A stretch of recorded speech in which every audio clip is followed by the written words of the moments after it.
السلام عليكم ورحمة الله تعالى وبركاته. الحمد لله رب العالمين، والعاقبة للمتقين، الصلاة والسلام على رسوله محمد وعلى آله وأصحابه أجمعين. أما بعد فقد قال الله تعالى في كلامه المجيد والفرقانه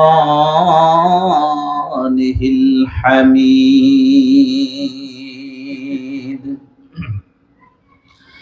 أعوذ بالله من الشيطان الرجيم.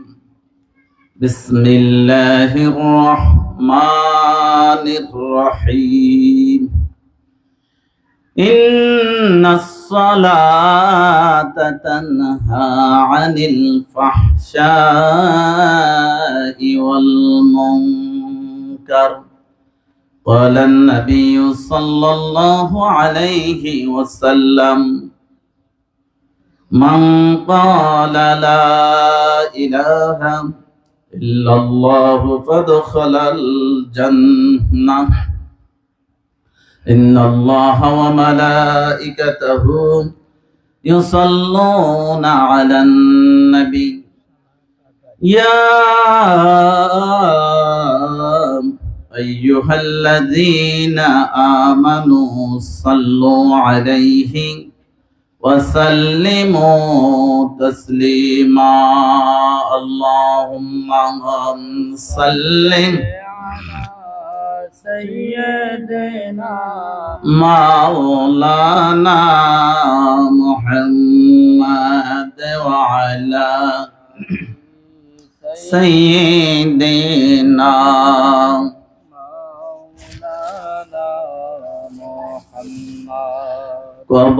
কবরেতে রেখে সবাই ফিরে আসবে বাড়িতে। নূর নবীজি আসবে দেখতে তোমার আমার কবরে। আল্লাহুম্মা সাল্লি সাইয়্যিদিনা মুহাম্মাদ ওয়া আলা আলি মাওলানা। আলহামদুলিল্লাহ, আল্লাহ পাকের দরবারে অফুরন্ত শুকর আদায় করে নেই যে মহিয়ান গরিয়ান আল্লাহ রাব্বুল ইজ্জাত ওয়াল জালাল শত হাজারো মানুষ থেকে কিছু সংখ্যক মানুষকে আজকে পবিত্র জুমার দিন, গরিবদের জন্য হজের দিন, দোয়া কবুল হওয়ার দিনে, গুনাহ মাফের দিনে পবিত্র জুমার নামাজ আদায় করার পরে কিছু সময়ের জন্য এই বেহেশতের বাগানে আসার বসার তৌফিক দান করেছেন। সে প্রভুর দরবারে শুকর আদায় করে নেই, সবাই পড়েনি আলহামদুলিল্লাহ। দুরুদ ও সালাম আখির জামানার নবী সাইয়্যিদুল মুরসালিন শাফিউল মুজনাবিন রাহমাতাল লিল আলামিন হায়াতুন নবী জিন্দা নবী ব্যথার ব্যথী উম্মতের দরদি দু জাহানের কান্ডারি কবরে হাসরে মিজানে ফুলসরাতে আমরা যখন বিপদে পড়ে যাব, যে নবীজি ওই বিপদ থেকে উদ্ধার করে আল্লাহ পাকের গুসাকে পানি করে দিয়ে বেহেশতে যাওয়ার সুযোগ করে দিবেন, ওই নবীজির শানে কয়েক মর্তবা দুরূদ শরীফ প্রেরণ করেছি। আল্লাহ পাকের হাদিয়া কোটি কোটি গুণ বৃদ্ধি করে সোনার মদিনায় নবীজির রওজা মোবারকে কবুল করে সবাই বলেন আমিন। আজকে ঐতিহ্যবাহী খারেরা মুহুরিবাড়ি স্পোর্টস ফাউন্ডেশন কর্তৃক আয়োজিত দ্বিতীয় ইফতার মাহফিল, আজকের মাহফিলের সম্মানিত সভাপতি যিনি সভাপতিত্ব করবেন হাজী আব্দুল ওয়াহাব মাস্টার সাহেব, জাতীয় পর্যায়ে ইসলামী ফাউন্ডেশন কর্তৃক প্রথম নির্বাচিত শ্রেষ্ঠ ইমাম ও খতিব, বিশিষ্ট ইসলামী চিন্তাবিদ আলহাজ মুফতি মোহাম্মদ হাসানুল হক মুজাদ্দিদি সাহেব, হুজুর আসবেন অবশ্যই। আজকের মাহফিলের আরো সম্মানিত মেহমানবৃন্দ, আলহাজ মাওলানা মুফতি কাজী আবুল বাশার সাহেব, অধ্যক্ষ ফকির বাজার ইসলামিয়া সুন্নিয়া মাদ্রাসা, কিছুক্ষণ পর এখানে মঞ্চে উপস্থিত হবেন আপনাদের সকলের সুপরিচিত মুফতি আলহাজ মোহাম্মদ কাউসার আহমেদ সাহেব, খতিব ফকির বাজার কেন্দ্রীয় জামে মসজিদ। আরো ওয়াজ করিবেন মুফতি কারীম মোহাম্মদ জালাল উদ্দিন, ইমাম ও খতিব উপজেলা মডেল মসজিদ। আমার আগে সুন্দর আলোচনা করেছেন জিএসএম রবিউল আউয়াল তৈয়বী সাহেব। মাহফিল পরিচালনায় আছেন জনাব মোহাম্মদ হাফেজ জসিমউদ্দিন সাহেব, এবং এই মাহফিলের শুরুতে কোরআন তেলাওয়াতের মাধ্যমে শুভ উদ্বোধন করেছেন ফকির বাজার কেন্দ্রীয় জামে মসজিদের, যিনি আজকে অনেক বছর যাবত কোরআন শরীফ তেলাওয়াত করে খতমে তারাবির নামাজ ওনার পিছনে আদায় করি, হযরত মাওলানা হাফেজ মোহাম্মদ লুকমান সাহেব সহ আল্লাহ পাক সবাইকে নির্ধারিত সময়ে এই মাহফিলে আসার তৌফিক দান করুন, সবাই বলেন আমিন। সম্মানিত এলাকাবাসী, যুবক বন্ধুরা, অনেক কষ্ট করে শ্রম দিয়ে একটা মাহফিলের ইন্তজাম করা, শুরু থেকে শেষ পর্যন্ত অনেক মেহনত, অনেক কষ্ট করতে হয়। আমার যুবক ভাইদেরকে ধন্যবাদ দিব, তারা কষ্ট করে খুব সুন্দর মনোরম পরিবেশ করেছেন। আল্লাহ পাক তাদের মনের আশাকে পূরণ করুক, সবাই বলেন আমিন। সম্মানিত উপস্থিতি, ভালো লেগেছে আজকের মাহফিল। যারাই আলোচনা করবেন সবাইকে বিষয় ভিত্তিক একটা আলোচনা দিয়েছে, এটা অবশ্যই ভালো, না তো সবাই আসে একে ওয়াজ শুরু করবে।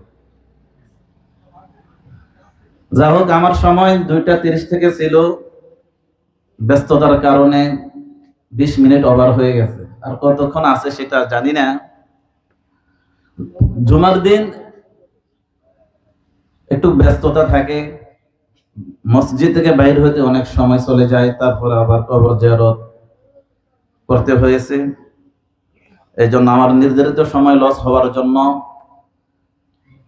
যারা মাহফিল কমিটির আছে তাদের কাছে আমি আন্তরিকভাবে দুঃখিত। যা হোক, আল্লাহ পাক আমাদের সবাইকে এ দুনিয়াতে কেন পাঠাইছে, কোন কারণে পাঠাইছে, সেটা আমরা সকলেই জানি। ঈমানের পরে সর্বাধিক গুরুত্বপূর্ণ ইবাদত হলো নামাজ। ঈমান আনার পরে সর্বাধিক গুরুত্বপূর্ণ ইবাদত হলো নামাজ। কোনোভাবে স্বেচ্ছায় নিজ উদ্যোগে কেউ যদি এক উক্ত নামাজ ছেড়ে দেয় ইচ্ছাকৃতভাবে, তার কবিরা গুনাহ হবে। এখন নামাজের ওয়াজ আমাদের সমাজে, আমাদের দেশে প্রতিনিয়ত হচ্ছে। নামাজ না পড়লে যে গুনাহ হবে সেটাও আমরা জানি, কিন্তু আমরা মানতে রাজি না, পড়তে রাজি না। আল্লাহ রাব্বুল আলামিন পবিত্র কোরআনুল কারীমে বলেছেন, ইন্নাস সালাতা তানহা আনিল ফাহশাই ওয়াল মুনকার, নিশ্চয় নামাজ মানুষকে অশ্লীল কাজ থেকে, খারাপ কাজ থেকে, মন্দ কাজ থেকে বিরত রাখে। সঠিকভাবে, সুন্দরভাবে, গুরুত্ব সহকারে, এক নিষ্ঠার সাথে, মনে প্রাণে, অন্তর থেকে আল্লাহকে যখন আমরা সাজদা দিব, এই সাজদাটাই আল্লাহর সাথে মেরাজ লাভ হয়ে যায়। বলে সুবহানাল্লাহ।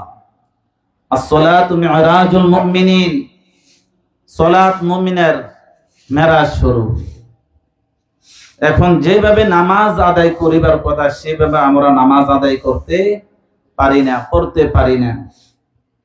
আমাদের দোয়া কবুল হয় না, আমাদের নামাজ, আমাদের সেজদা, আমাদের রুকু, ইবাদত বন্দেগী আল্লাহর পাকের দরবারে কবুল হয় না। না হওয়ার কারণ, না আমরা দৈহিক ভাবে পবিত্র হতে পারলাম, না অন্তরকেও পবিত্র করতে পারলাম।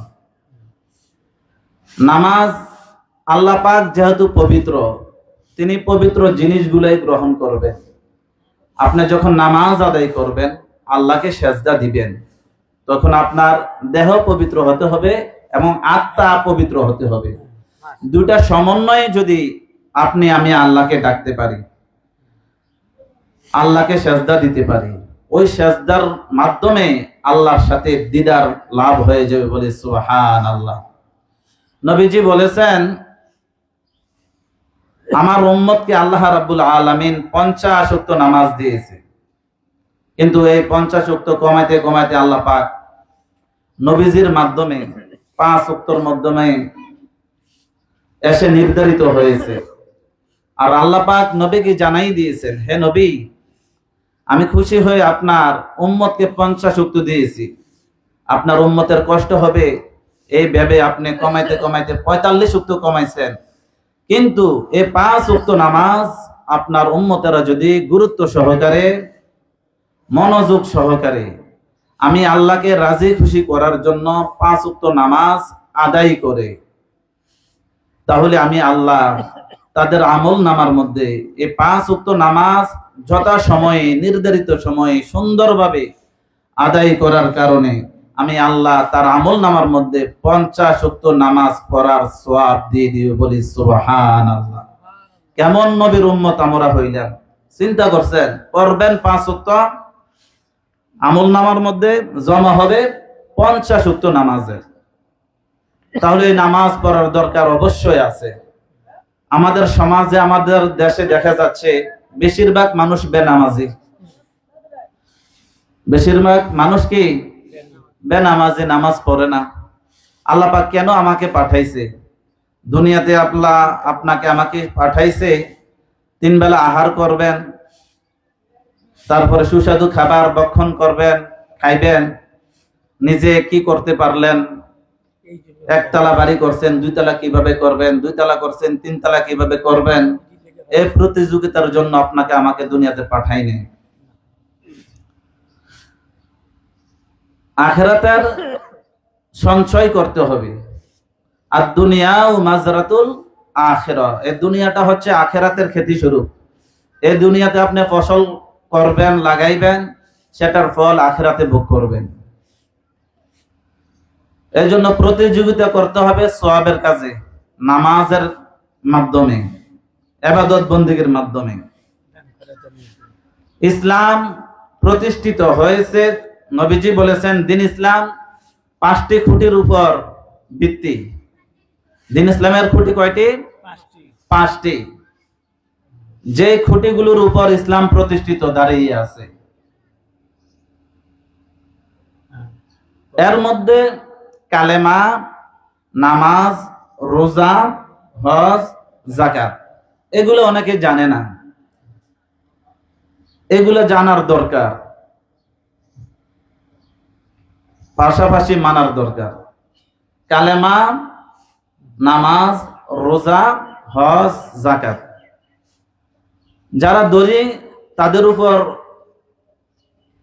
হজ এবং যাকাত আর বাধ্যতামূলক আমাদেরকে সবাই, ধনী গরিব সবাই, নামাজ এবং রোজা কন্টিনিউ সবাই এটা আদায় করতে হবে। যদি সঠিকভাবে, সুন্দরভাবে আমরা এই নামাজকে আঁকড়াইয়া ধরতে পারি, আশা করা যায় কবরে, হাসরে, মিজানে, পুলসারাতে আল্লাহ রাব্বুল আলামিন আমাদেরকে অবশ্যই আমাদেরকে পুরস্কৃত করবেন। নামাজ ব্যতীত কোন ইবাদত বন্দেগী আল্লাহ পাকের দরবারে কবুল হবে না।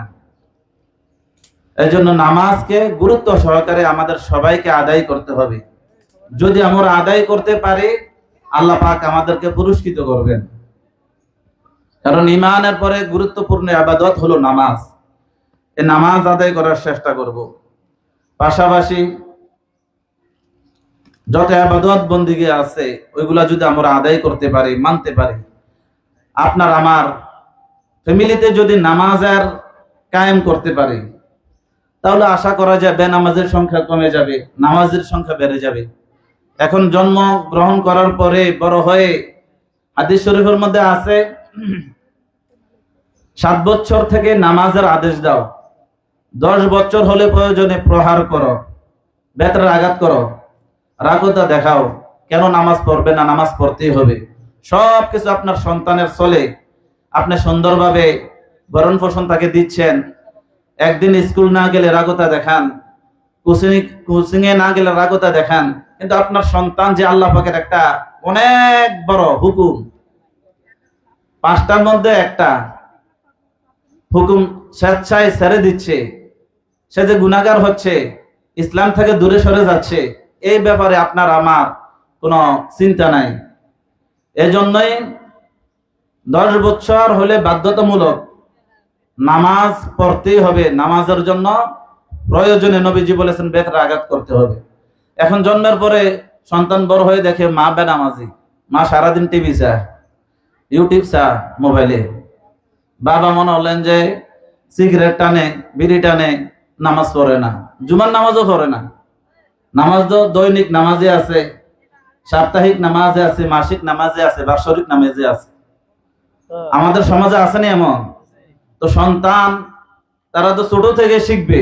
তো সে যখন দেখে আমার বাবা বেনামাজি, মা বেনামাজি, দাদা বেনামাজি, দাদি বেনামাজি, তো নিজের ঘরে তো নামাজ নাই। এজন্যই প্রত্যেকে যদি সচেতন হয়, প্রত্যেকে যদি কি সচেতন হয়ে যায়, আমার নিজের ফ্যামিলি, আমার পরিবার, তাকে যদি আমি নামাজি বানাইতে পারি, গোটা বাংলাদেশ নামাজি হয়ে যাবে। কারণ আরেকজনকে উপদেশ দিয়ে তো করা সম্ভব না, নিজের ফ্যামিলিতেও তো শাসন করা যায়। নিজের ফ্যামিলিকে রাগতা দিয়ে আপনি আল্লাহ পাকের বিধি বিধান হুকুম হাকাম গুলো মানার চেষ্টা করাইতে পারেন। এই জন্য আমরা প্রত্যেকের ঘরে দৈনিক কমপক্ষে 100 আয়াত কোরআন শরীফ তেলাওয়াতের ব্যবস্থা করবেন, যেন পরে আপনার সন্তান 5 ওয়াক্ত নামাজ যেন জামাতের সাথে আদায় করে। সময় না থাকার কারণে সঠিকভাবে কথাগুলো ভালোভাবে তুলে ধরতে পারি নাই, এলোমেলো ভাবে যাই বলেছি। আল্লাহ পাক আমাদের সবাইকে বেশি বেশি নেক আমল করার তৌফিক দান করুন, সবাই বলেন আমিন। আসসালামু আলাইকুম ওয়া রাহমাতুল্লাহি ওয়া বারাকাতুহু।